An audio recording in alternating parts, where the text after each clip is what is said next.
इस समय आप लोगों के बीच बायोलॉजी लेकर आया हूँ। बायोलॉजी में जो आपका लास्ट टॉपिक है, जो पार्ट 4 बचा हुआ है, चैप्टर 2 है। आज आपका ये लास्ट टॉपिक है।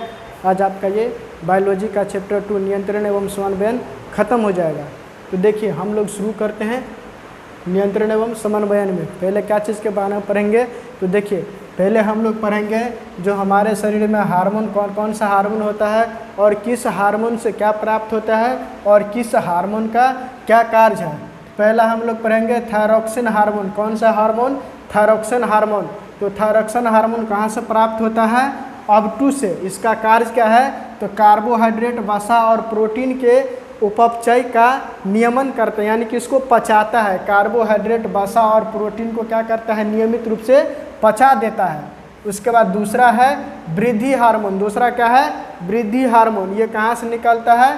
पीयूष ग्रंथि से। इसका कार्य क्या है? वृद्धि का नियमन करता है, यानी कि वह भी वृद्धि करेगा, नियमित रूप से अच्छा तरीका से काम करता है। इसके बाद तीसरा क्या है आपको?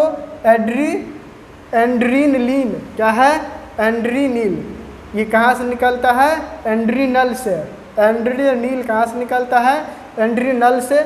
इसका कार्य क्या है? तो हमें आपातकाल के लिए तैयार करता है, यानी कि हमें आपातकाल के लिए कोई इमरजेंसी हो गया, किसी भी तरह का कोई काम है, तो उस टाइम हमें क्या करता है? आपातकाल के लिए तैयार करता है।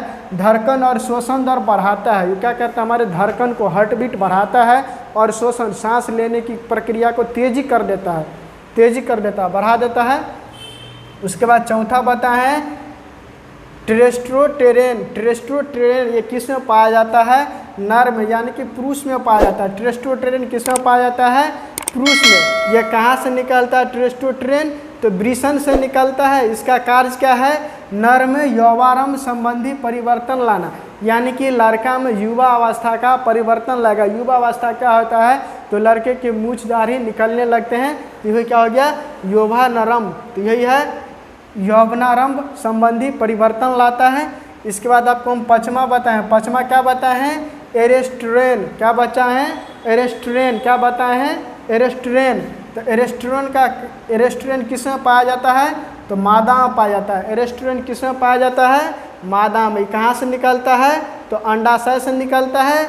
इसका भी सेम काम है। ये नर में, यानी कि लड़का को, ये मादा, ये स्त्री को, यानी कि लड़की को यौवनारंभ संबंधी परिवर्तन लाता है, यानी कि लड़की को बहुत सारे परिवर्तन आने लगते हैं, चेंजिंग आने लगते हैं, वही दिया है, यौवनारंभ संबंधी परिवर्तन लाता है। इसके बाद छठा है आपका इंसुलिन। छठा क्या है? इंसुलिन। छठा क्या है? इंसुलिन। तो देखिए इंसुलिन कहाँ पाया जाता है? कहाँ से निकलता है? तो अग्नाशय से निकलता है। इंसुलिन कहाँ से निकलता है? अग्नाशय से। इसका कार्य क्या है इंसुलिन का? तो रक्त शर्करा स्तर का नियमन करता है। यह भी नियमित रूप से काम करता है। अगर हमारे शरीर में कोई शर्करा है तो उसको नियमित रूप से कार्य करता है। ये आप समझ गए? ये क्या था हमारा? हार्मोन का कहाँ से निकलता है, क्या कार्य है, वो समझ गए। उसके बाद देखिए आपको अगला क्वेश्चन हम लिखा है जो बहुत ही भिविया है, बहुत ही इम्पोर्टेंट है। क्या लिखा है? आयोडीन युक्त नमक का उपयोग क्यों जरूरी है, यानी कि हम लोग आयोडीन वाला नमक क्यों खाते हैं, उसमें आयोडीन क्यों रहना चाहिए। तो देखिए इसमें बताएं आपको ऑब्टू ग्रंथि को थायरॉक्सिन हार्मोन बनाने के लिए आयोडीन की आवश्यकता होती है। आयोडीन की आवश्यकता क्यों होती है?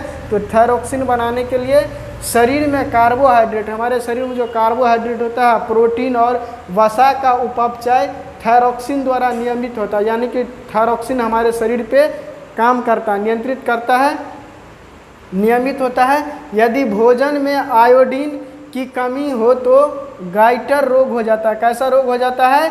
गाइटर रोग। हमारे शरीर में किसकी कमी होगा? तो आयोडीन की कमी होगा तो क्या हो जाएगा? गाइटर रोग से पीड़ित होने की संभावना रहती है, गाइटर रोग हो जाता है। उसके बाद तीसरा देखिए, तीसरा में क्या बताए हैं? मधुमेह, जो कि आपके लिए बहुत ही भिविया है, इम्पोर्टेंट है। मधुमेह। तो मधुमेह क्या होता है?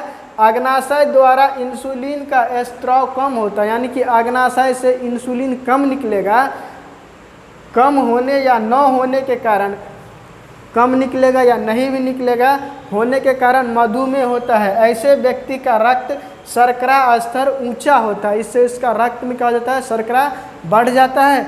इंसुलिन रक्त में उपस्थित अतिरिक्त शर्करा को ग्लाइकोजन में बदल देता है। किस चीज़ में बदल देता है? ग्लाइकोजन में बदल देता है। तो मधुमेह का उपचार क्या है? किसी को मधुमेह हो गया तो इसका उपचार क्या है, यानी कि क्या चीज़ करेंगे तो मधुमेह कम हो जाएगा? तो देखिए इसका उपचार दिया है, मधुमेह के रोगियों को इंसुलिन का इंजेक्शन दिया जाता है। किसका इंजेक्शन दिया जाएगा? इंसुलिन का इंजेक्शन दिया जाता है ताकि उनका रक्त शर्करा स्तर नियंत्रित हो जाए। इसके रक्त में जो शर्करा है वो नियंत्रित हो जाए, ज़्यादा है तो कम भी नहीं हो, एक मीडियम पे आ जाए, एक समान हो जाए।